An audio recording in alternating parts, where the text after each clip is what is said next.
কিয়ামতের ময়দানে আমলনামা হয়তো ডান হাতে না হয় বাম হাতে। কিয়ামতের ময়দানে আমার আপনার বিরুদ্ধে 4 শ্রেণীর সাক্ষী দাঁড়িয়ে যাবে।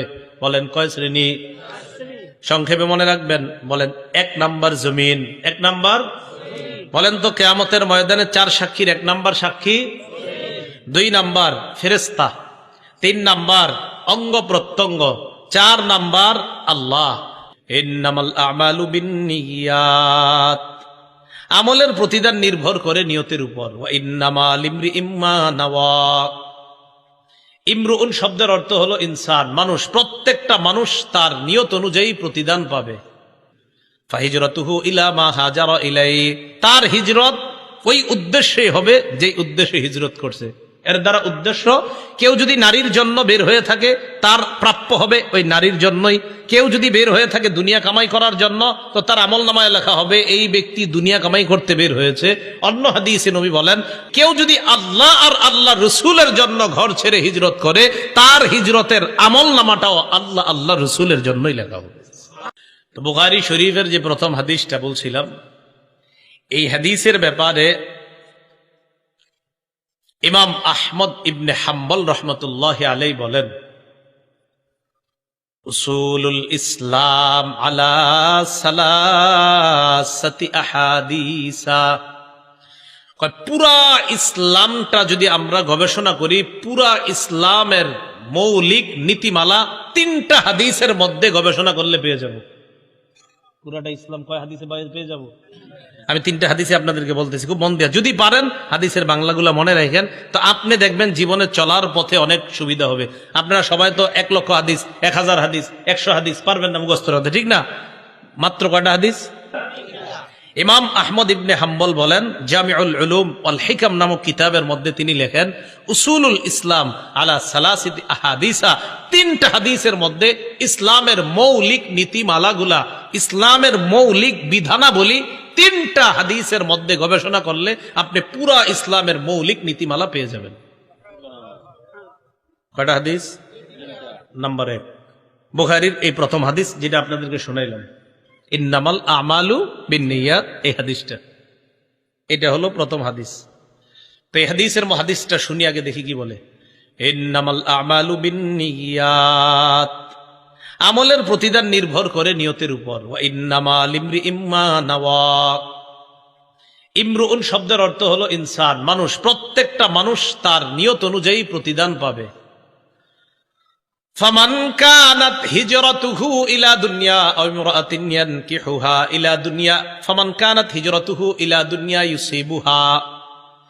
কোন মানুষের হিজরত যদি হয় দুনিয়া কামানোর জন্য, ওইটা রাসূলের যুগে হিজরত হয়েছিল, সেদিকে ইঙ্গিত করে এই হাদিসটা। কারো হিজরত যদি হয় দুনিয়ার উদ্দেশ্যে, যেই দুনিয়া সে কামাই করবে, অথবা কোনো নারীর উদ্দেশ্যে যদি কেউ হিজরত করে, এখান থেকে আরেক জায়গায় যায়, নবীর যুগে যে হিজরত করেছিলেন, ফাহিজরাতুহু ইলা মা হাজারা ইলাই, তার হিজরত ওই উদ্দেশ্যে হবে যে উদ্দেশ্যে হিজরত করছে। এর দ্বারা উদ্দেশ্য, কেউ যদি নারীর জন্য বের হয়ে থাকে তার প্রাপ্য হবে ওই নারীর জন্যই। কেউ যদি বের হয়ে থাকে দুনিয়া কামাই করার জন্য, তো তার আমলনামায় লেখা হবে এই ব্যক্তি দুনিয়া কামাই করতে বের হয়েছে। অন্য হাদিসে নবী বলেন, ওমান কানাত হিজরাতুহু ইলাল্লাহি ওয়া রাসূলি, কেউ যদি আল্লাহ আর আল্লাহ রাসূলের জন্য ঘর ছেড়ে হিজরত করে, তার হিজরতের আমলনামাটাও আল্লাহ আল্লাহ রাসূলের জন্যই লেখা হবে। কটা হইল হাদিস? 3টার মধ্যে কটা হইল? 1টা। তাহলে প্রথম হাদিসটার অনুবাদটা শুধু সংক্ষেপে মনে রাখবো, আমলের প্রতিদান নির্ভর করে নিয়তের উপর। 1। 2 নম্বর, বুখারী শরীফের 2697 নম্বর হাদিস। এই হাদিসের বর্ণনাকারী আম্মাজান আয়েশা সিদ্দিকা রাদিয়াল্লাহু তাআলা আনহা, তিনি বলেন, ক্বালা রাসূলুল্লাহ সাল্লাল্লাহু আলাইহি ওয়াসাল্লাম, মান আহদাসা ফি আমরিনা হাদা মা লাইসা ফিহি, কোন বর্ণনায় মা লাইসা মিনহু ফাহুয়া রাদ্দুন। নবীজি সাল্লাল্লাহু আলাইহি সাল্লাম বলেন, আমাদের এই ইসলামের মধ্যে, এই শরীয়তের মধ্যে কেউ যদি ইবাদতের নামে সওয়াবের আশায় নতুন কোনো কিছু আবিষ্কার করে, বলেন আমার সাথে, ইসলামের মধ্যে ইবাদতের নামে সওয়াবের আশায় নতুন কোনো কিছু যদি কেউ আবিষ্কার করে, ফাহুয়া রদ্দুন, সেটা প্রত্যাখ্যান করা হবে। সেটা কি করা হবে? তাহলে 1 নাম্বার হাদিস জানলাম আমলের প্রতিদান নির্ভর করে নিয়তের উপর। দ্বিতীয়টা জানলাম ইসলামের মধ্যে ইবাদতের নামে নতুন কোনো কিছু প্রবেশ করানোর কোনো সুযোগ নাই। তাহলে দেখেন এবার মিলাই, প্রথম হাদিসে জানলাম আমলের প্রতিদান নির্ভর করে নিয়তের উপর, দ্বিতীয়টা জানলাম ইসলামে নতুন কিছু ঢুকানো যাবে না। তাহলে ইসলামের মধ্যে কোনো আমল করব বিশুদ্ধ নিয়ত অনুযায়ী। এই যে দেখেন 2 হাদিস, ইসলামের মধ্যে আছি, ইসলামে নতুন কিছু ঢুকাবো না, ইসলামে নবী যা রেখে গিয়েছেন সেটাই করব বিশুদ্ধ নিয়ত অনুযায়ী। বাকি রইল আরেকটা, বুখারী শরীফেরই বর্ণনা 123 নম্বর হাদিস, নুমান ইবনে বাশির 54 নম্বর হাদিস, বুখারী শরীফের 54 নম্বর হাদিস, নুমান ইবনে বাশির রাদিয়াল্লাহু তাআলা আনহুর বর্ণনা। তিনি বলেন, ক্বালা রাসূলুল্লাহ সাল্লাল্লাহু আলাইহি ওয়াসাল্লাম আল হালালু বাইয়িনুন ওয়াল হারামু বাইয়িন। রাসূলুল্লাহ সাল্লাল্লাহু আলাইহি সাল্লাম বলেন, হালাল স্পষ্ট, হারাম স্পষ্ট। হালাল হারামের মাঝে কিছু আছে অস্পষ্ট, সন্দেহযুক্ত। তো এই হাদিসে নবী বুঝায়, দেখেন হালাল যা আছে সব মানো, হারাম যা আছে সব বর্জন করো, মাঝে সন্দেহযুক্ত কিছু থাকলে এটাও বর্জন করো। হাদিস থেকে শিখলাম পৃথিবীর সব হালাল শিখে নিলেই তো হয়ে যায়, পৃথিবীর সব হারাম জেনে হারাম থেকে বেঁচে থাকলেই তো হয়ে যায়। পৃথিবীর সব হালাল জেনে নিলাম, নিয়ে হালালের উপর আমল করলাম, সব হারাম জানলাম, জানার পর হারাম থেকে আমরা বেঁচে থাকলাম, সন্দেহযুক্ত জিনিসগুলা থেকে বেঁচে থাকলাম। তাহলে 3 হাদিস দেখেন। 1 নাম্বার হাদিস আমলের প্রতিদান নির্ভর করে নিয়তের উপর। 2 নম্বর হাদিস শোনো আমল করতে গিয়ে নতুন কিছু কিন্তু করো না। 3 নাম্বার হাদিস শোনো আমল করতে গিয়ে হালাল কোনটা হারাম কোনটা বাছ বিচার করো। শেষ। ইমাম আহমদ ইবনে হাম্বল বলেন, এই 3 হাদিস যদি মানুষ, সাধারণ জনগণ যদি আপনার এই 3টা হাদিস যদি মাথায় রাখতে পারেন, কথার কথা আপনি সুদি টাকা হাত দিবেন, হারাম, নিষেধ করতেছে। কথার কথা আপনি জুয়ার খেলবেন, হারাম, ইসলাম নিষেধ করতেছে। কথার কথা আপনি কাউকে গালি দিবেন, হারাম। তো ইমাম আহমদ ইবনে হাম্বল বলেন, এই 3টা হাদিস, এই হাদিস 3টার উপর ইসলামের মৌলিক বিধানাবলী এসে যায়। দেখেন এই লোক আমার সামনে বসা, আমি তার বিরুদ্ধে তার ওস্তাদের কাছে গিয়ে নালিশ করলাম, তাকান, তার বিরুদ্ধে গিয়ে তার ওস্তাদের কাছে নালিশ করলাম, আপনার ছাত্র এরকম এরকম। এখন আমার এই নালিশের নিয়ত হতে পারে 2 ধরনের। 1, হ্যাঁ আমি পিঠা খাওয়াবো ওস্তাদের কাছে। 2 নাম্বার আমার উদ্দেশ্য তাকে আমি সংশোধন করব। তাহলে দেখেন নিয়ত, আমি তাকে তার উস্তাদের কাছে নালিশ করলাম, একই নালিশের মধ্যে নিয়ত কয় ধরনের হইতে পারে?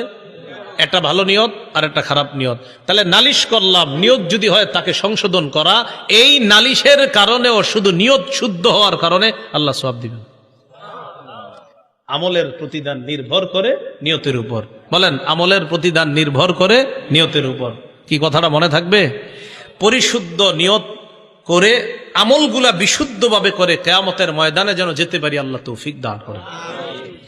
কিয়ামতের ময়দানে আমল নামা আমাদেরকে দেওয়া হবে। 2 শ্রেণীর মানুষ, 1 শ্রেণী তাদের ডান হাতে আমল নামা দেওয়া হবে, আরেক শ্রেণীর বাম হাতে। যাদের ডান হাতে আমল নামা দেওয়া হবে কোরআনের ভাষায় তারা সৌভাগ্যবান, যাদের বাম হাতে আমল নামা দেওয়া হবে কোরআনের ভাষায় তারা হতভাগা। আল্লাহ পাক রব্বুল আলামিন সূরা হুদের মধ্যে বলেন, ফামিনহুম শাকিয়্যুন ওয়া মিনহুম সাঈদ। এক দল হবে হতভাগা, আরেক দল হবে সৌভাগ্যবান। ফাআম্মাল্লাযীনা শাকু ফাফিন্নার, যারা হতভাগা তাদের ঠিকানা জাহান্নাম, বলেন নাউযুবিল্লাহ।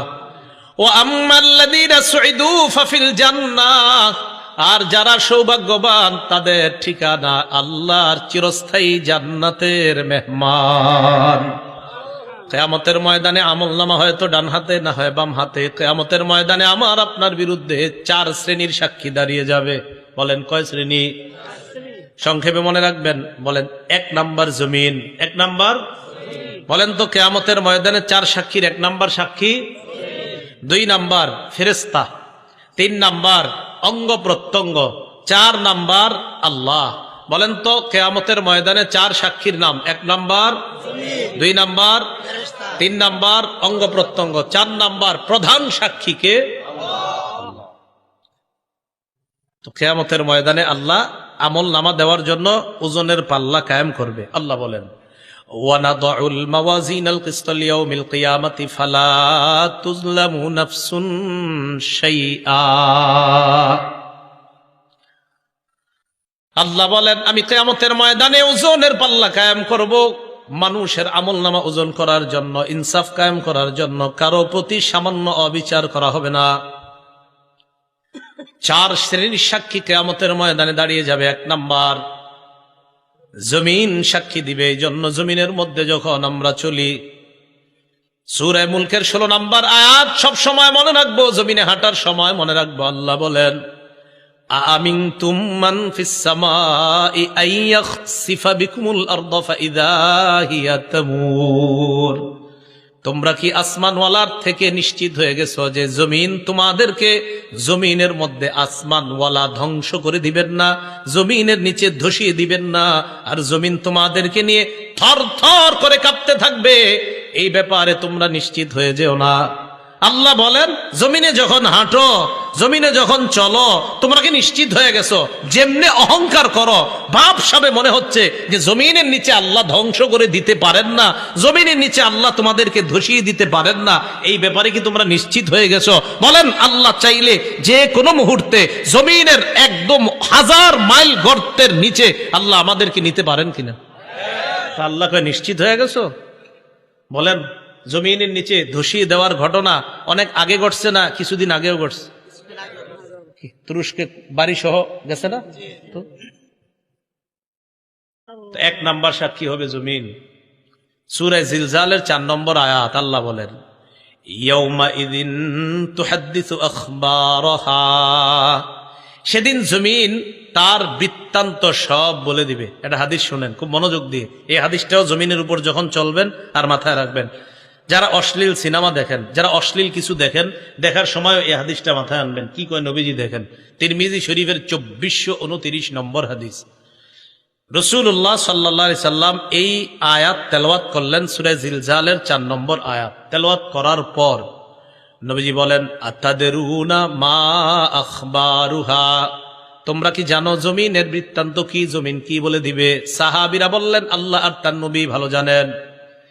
নবীজি বললেন, ফাইন্না আখবারাহা আন তাশহাদা আলা কুল্লি আবদিন ওয়া আমাতিন বিমা আমিলা আলা যহরিহা আন তাকুলা আমিলা কাযা ওয়া কাযা ইয়াউমা কাযা ওয়া কাযা। নবীজি বলেন, জমিন এইভাবে বৃত্তান্ত বর্ণনা করবে, আতুশাল অমুক এলাকার অমুক বান্দা ওই সময় এতটা বাজে অমুক দোকানের সামনে দাঁড়িয়ে টেলিভিশনের মধ্যে অশ্লীল সিনেমা দেখছে। মাবুদ, আমি জমিন তার বিরুদ্ধে সাক্ষী দিয়ে দিলাম, তোমার কাছে বিচার চাই। সময়, স্থান সব বলে দিবি। তো বলেন তো, আমার আপনার আমল নামা এটা কিয়ামতের ময়দানে আল্লাহ হয়তো ডান হাতে দিবে, না হয়। তো এর আগে সাক্ষীগুলোর কথা মনে রেখেন। আমল নামা দেওয়ার আগে প্রথম সাক্ষী হবে জমিন।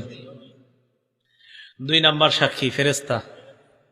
সূরা ইনফিতরের 10 থেকে 14 নম্বর আয়াতে আল্লাহ বলেন, ওয়া ইন্না আলাইকুম লাহাফিজিনা কিরামান কাতিবিনা ইয়ালামুনা মা তাফআলুন ইন্নাল আবরারা লাফি নাঈমিন ওয়া ইন্নাল ফুজ্জারা লাফি জাহিম।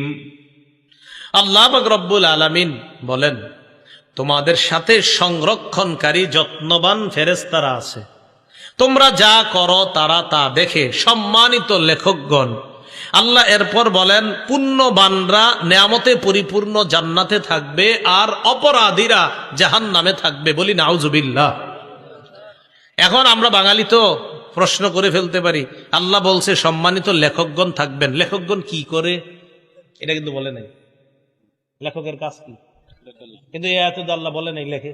অনেক লেখক আছে লেখে না।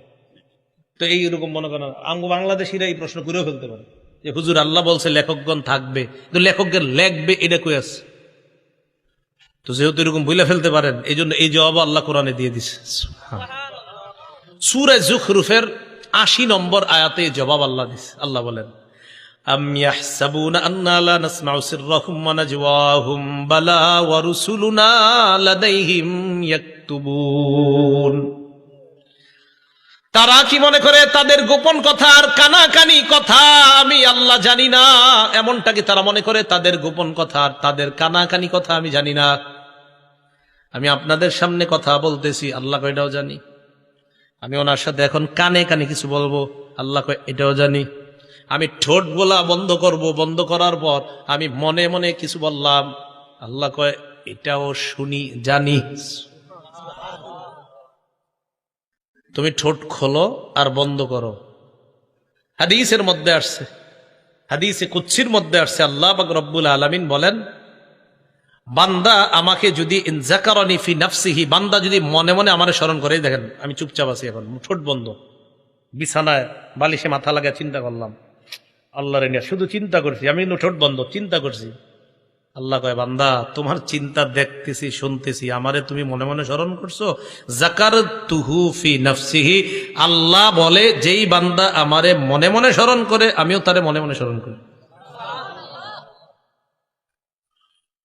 আল্লাহ বলেন তাদের গোপন কথা আর তাদের কানাকানি কথা আমি কি শুনি না, আমি কি জানি না? তারা কি এমনটা মনে করে? না না, আমি সব জানি। শুধু তাই নয়, বালা ওয়া রুসুলুনা লাদাইহিম ইয়াকতুবুন, আমার ফেরেশতাগণ তাদের আমলনামা, তাদের কর্মকাণ্ড লিপিবদ্ধ করে নেয়।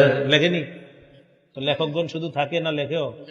তাহলে বলেন সম্মানিত ফেরেশতা লেখকগণ তারা দেখে, বলেন ফেরেশতা, বলেন ফেরেশতাগণ দেখে, শোনে, লেখে। এখন আসেন, লেখা তৈরি করার পর একটা খাতা, এটা একটা খাতা, এটা একটা খাতা, এই খাতার মধ্যে লেখাগুলা তৈরি হয়ে গেছে, 1 পৃষ্ঠা 2 পৃষ্ঠা, ঠিক আছে না? এবার বন্ধ খাতা। এবার এই খাতা আমল নামা ফেরেশতাগণ আল্লাহর কাছে পেশ করবে কিয়ামতের ময়দানে। এই খাতাটা আল্লাহ বলেন সূরা বনী ইসরাঈলের 13-14 নম্বর আয়াত, ওয়া নুখরিজু লাহু ইয়াউমাল কিয়ামাতি কিতাবান ইয়ালকাহু মানশুরা। আল্লাহ বলেন বান্দার জন্য আমলনামা আমি খুলে দিব, বান্দা তার আমলনামা খোলা অবস্থায় দেখতে পাবে, তাকায় দেখবে সব লেখা। এবার আল্লাহ বলবে ইকরা কিতাবাক, বান্দা কি ঠিক আছে, পড়ো, সব নিজেই পড়ো।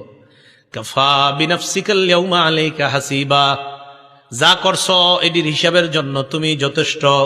সূরা কাহাফের 49 নম্বর আয়াতে আল্লাহ বলেন বান্দা যখন আমলনামা দেখবে, দেখার পর অনেক বান্দাদের অবস্থা হবে এমন, অপরাধী যারা তাদের অবস্থা কেমন হবে? আল্লাহ বলে ওয়া তারাল মুজরিমিনা মুশফিকিনা মিম্মা ফিহি, নবী আপনি তাকায় দেখবেন অপরাধীরা তাদের আমলনামাটার দিকে তাকায় ভয় পাইতেছে, ভয়ে থরথর করে কাঁপবে আর বলবে মালি হাদাল কিতাব লা ইউগাদিরু সগীরাতাও ওয়ালা কাবীরাতান ইল্লা আহসাহা। অপরাধীরা আমলনামার দিকে তাকায় ভয়ে ভয়ে চোখগুলা বড় করে তাকায় বলবে সর্বনাশ, এটা কেন আমলনামা, এটা আবার কেমন আমলনামা, ছোট বড় কোনো কিছুই ছাড়ে নাই। আমি রাতের অন্ধকারে মা বাবার দৃষ্টির আড়ালে আমার রুমের মধ্যে দরজা লাগিয়ে অন্ধকারের মধ্যে একা একই একটা অপরাধ করেছিলাম, এটাও দিয়ে এখানে লেখা ইল্লা আহসাহা। বলবে এটা কেমন আমলনামা, তো সব লেখা, পুকুরে পানির নিচে ডুব দিয়ে কি করছেন সব লেখা।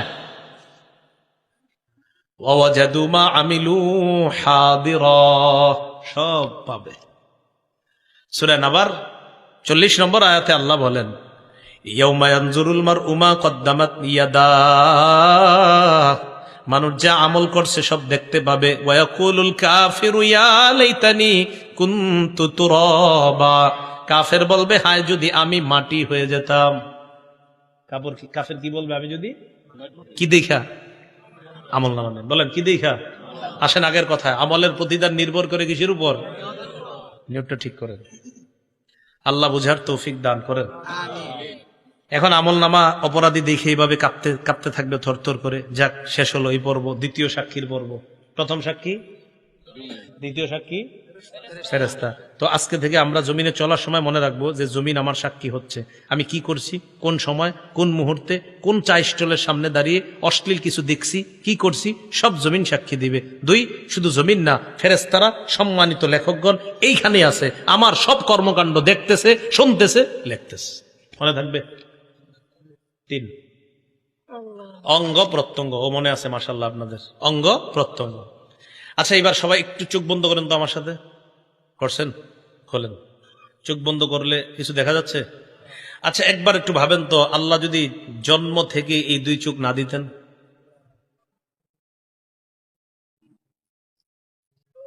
সূরা ইয়াসিনের ৬৬-৬৭ নম্বর আয়াতে আল্লাহ বলেন, ওয়ালাউ নাশাউ লাতামাসনা আলা আ'য়ুনিহিম ফাস্তাবাকুস সিরাতা ফাআন্না ইউবসিরুন।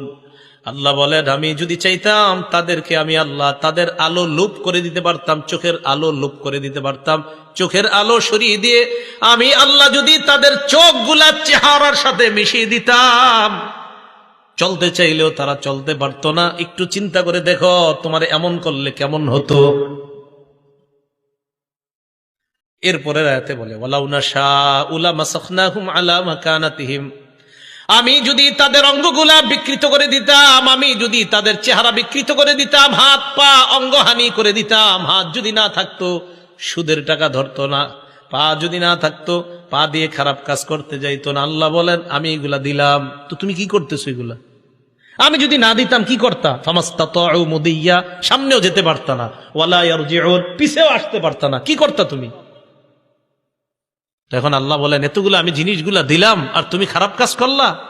সূরা ইয়াসিনের ৬৫ নম্বর আয়াতে কি বলে দেখেন, আল্লাহ তাকে কিয়ামতের মাঠে জিজ্ঞাসা করবে, এই এটা করছো ওইটা করছো?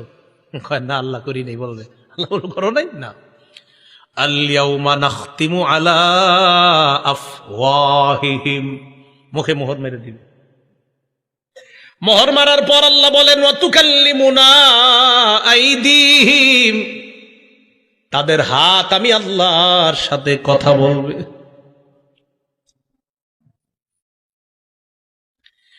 একটু চিন্তা করে দেখেন, হাত যদি আল্লাহকে বলে, আল্লাহ এই হাত দিয়ে ঘুষের টাকা সুদের টাকা ধরছে। নিয়ম হলো, কেউ যদি কথা বলে এটার বিপক্ষে, কথা বলার পর ওই কথার পক্ষে সাক্ষীর প্রয়োজন হয়, তাহলে আল্লাহর সাথে হাত কথা বললো, এবার সাক্ষী কি? ওয়াতাশহাদু আরজুলুহুম বিমা কানু ইয়াকসিবুন, পা সাক্ষী দিয়ে বলবে, আল্লাহ হাত যা যা বলছে আমি পা হাতের পক্ষে সাক্ষী দিয়ে দিলাম।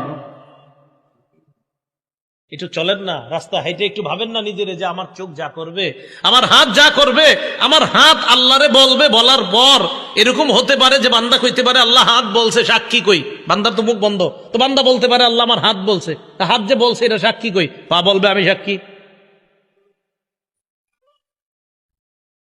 আর একটু সামনে যান, দেখেন আরো কেমন আয়াত। সূরা হামিমা সাজদা ২০-২১ নম্বর আয়াতে আল্লাহ বলেন, হাত্তা ইদা মা জাউহা, এগুলো যখন জাহান্নামের কাছে যাবে, যখন জাহান্নামে ফালাবে আল্লাহ, শাহিদা আলাইহিম সামউহুম, কান সাক্ষী দিবে, ও আবসারুহুম, চোখ সাক্ষী দিবে। এরপর কি বলে দেখেন, ওয়া জুলুদুহুম বিমা কানু ইয়ামালুন, এদের চামড়াগুলাও সাক্ষী দিয়ে দিবে, চামড়া সাক্ষী দিবে। বান্দা বলবে, ওয়া ক্বালু লিজুলুদিহিম লিমা শাহিদতুম আলাইনা, বান্দা বলবে, ও চামড়া তুমিও সাক্ষী দিলা, তুমি আবার কেমনে সাক্ষী দাও? চামড়া জবাব দিবে, আনতাকানাল্লাহুল্লাযী আনতাকা কুল্লা শাই, যে আল্লাহ যারে চায় কথা বলাইতে পারেন, ওই আল্লাহ আমি চামড়াকে কথা বলার ক্ষমতা দিয়ে দিছেন। কিছুক্ষণের জন্য ভাইবা দেখেন, এই হাত, এই পা, এই চোখ, এই চামড়া আপনার শত্রু। কিছুক্ষণের জন্য ভাবেন, কেমনে? যদি আপনি খারাপ কাজ করেন তো এরাই আপনার বিরুদ্ধে সাক্ষী দিবে, এরাই কথা বলবে। আপনি অন্য সাক্ষীর কি দরকার? কথার কথা, জমিনের সাক্ষীর কথা শুনলেন, ফেরেশতাদের কথাও শুনলেন, তো এদেরকে রাখেন না, আপনার সাথেই তো সাক্ষী ঘুরতেছে। এই যে আমার হাত পা চামড়া সবই তো সাক্ষী। এই হলো তৃতীয় সাক্ষী। চতুর্থ সাক্ষী, প্রধান সাক্ষী, একমাত্র সাক্ষী, যার অন্য কোনো সাক্ষী দরকার ছিল না, তিনি কে? কিন্তু আল্লাহর সিস্টেম সবকিছু করেন, আল্লাহর এটা পদ্ধতি, সিস্টেম। যে দেখো বান্দা, আমি তোমার উপর কোনো জুলুম করছি না, তুমি যা করছো এ তোমার হাত সাক্ষী দিচ্ছে, তুমি যা করছো ফেরেশতা সাক্ষী দিচ্ছে, তুমি যা করছো জমিন সাক্ষী দিচ্ছে। বান্দা, আমি তোমার উপর কোনো জুলুম করি নাই, এগুলো আমার দরকার ছিল না, আমি আল্লাহর। আরে সাক্ষী হিসাবে আমি আল্লাহই তো যথেষ্ট, আমি তো দেখতেছি তুমি কি করো আর না করো। সূরা হামিম সাজদা আল্লাহ বলছো, আওয়ালাম ইয়াকফি বিরাব্বিকা আন্নাহু আলা কুল্লি শাইইন শাহীদ, তোমার এতটুকু কি যথেষ্ট না যে তোমার কর্মকাণ্ডের ব্যাপারে সবচেয়ে প্রধান সাক্ষী আল্লাহ? আর কি সাক্ষী তুমি চাও? আল্লাহ তো সব সময় তোমাকে পর্যবেক্ষণ করতেছে তুমি কি করো আর না করো। তো অন্যগুলো তুমি বাদ দাও। সূরা আলী ইমরানের 5 নম্বর আয়াতের অনুবাদটা বলবো। এই অনুবাদটা আপনারা ডেইলি কয়েকবার একজন আরেকজনকে বলবেন, নিজের বিবিরেও বলবেন, পরিবারের ছেলে মেয়েদেরকে কয়েকবার পারলে শোনাবেন। আয়াতটা পড়ি, এরপরে অনুবাদটা বলবো। আল্লাহ বলেন, ইন্নাল্লাহা লা ইয়াখফা আলাইহি শাইউন ফিল আরদি ওয়ালা ফিস সামা। বলেন আমার সাথে, নিশ্চয়ই আল্লাহর কাছে আসমান জমিনের কোনো কিছু গোপন থাকে না। সন্তান কলেজে যাইতেছে, বলে দিবেন, বাবা আল্লাহর কাছে আসমান জমিনের কোনো কিছু গোপন থাকে না, গোপনে কিছু করো না। মেয়েটা যাইতেছে, বালেগা হয়ে গেছে, বাহিরে যাওয়ার সময় বলে দিবেন, মা আমি বাবা আছি, তোমার মা আছে, হয়তো আমরা তোমার সামনে থাকি, তুমি কিছু করো না, হয়তো আমাদের অগোচরে তুমি কোনো অন্যায় করতে পারো, তবে একটা কথা মনে রাখো, আল্লাহর কাছে আসমান জমিনের কোনো কিছু গোপন থাকে না। তুমি যা করবা ভালো করো, এটাও আল্লাহর কাছে জানা আছে আল্লাহর। তুমি যদি খারাপ করো, এটাও আল্লাহর জানা আছে। আল্লাহর কাছে কোনো কিছু গোপন না। তুমি যা যখন যেভাবে করো সব আল্লাহ জানে। এই আয়াতটা প্রতিদিন কয়েকবার একজন আরেকজনে শোনাইবেন অনুবাদটা, যে সূরা আলী ইমরানের 5 নম্বর আয়াতে আল্লাহ বলে দিয়েছেন, নিশ্চয়ই আল্লাহর কাছে আসমান জমিনের কোনো কিছু গোপন না। আমার দিকে সবাই তাকান, একটু চোখের দিকে।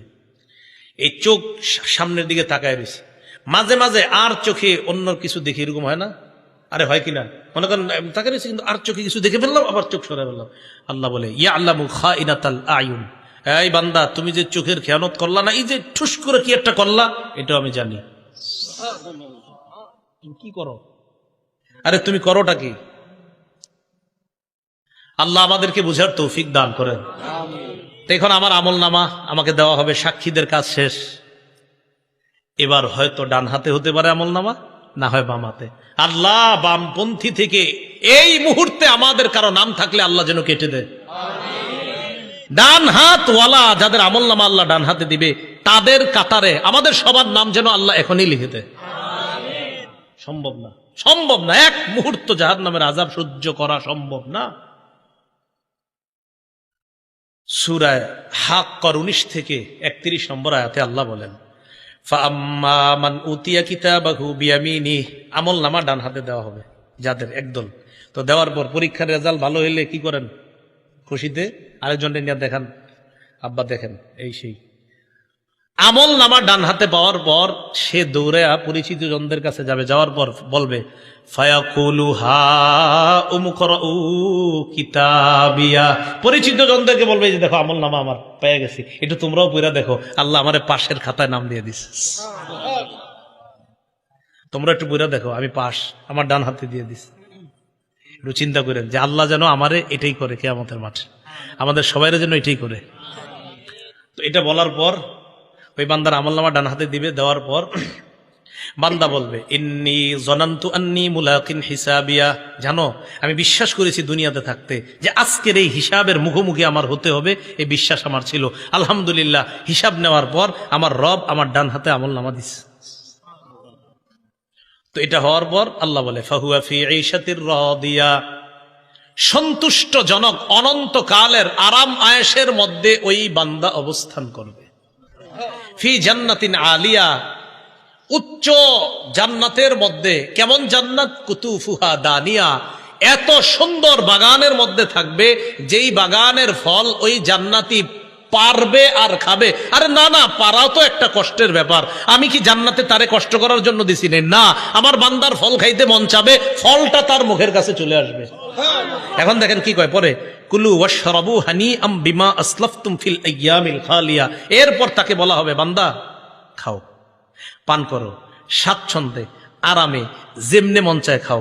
দুনিয়াতে কিছুদিন কষ্ট করেছিলা, রাতে শীতের রাত ল্যাপটা ফালায়া দেয়া মসজিদে ফজর পড়েছিলা, রাতে ঝড় বৃষ্টি হচ্ছে, তুমি সবাই না গেল তুমি গিয়েছিলা, মসজিদে গিয়ে দেখছো শুধু ইমাম মুয়াজ্জিন আর দুই একজন আছে, মাশাল্লাহ তুমিও গিয়েছিলা বান্দা, একটু কষ্ট করেছিলা, 40 বছর 50 60 বছর কষ্ট করেছিলা তো করেছিলা, তো এখন তুমি গাছ থেকে পাইরা ফল খাবা মানি না? না, তোমার যেভাবে যখন যেমনে মন চায়, শুধু মন চাইবে, আসতে দেরি হবে না। বাস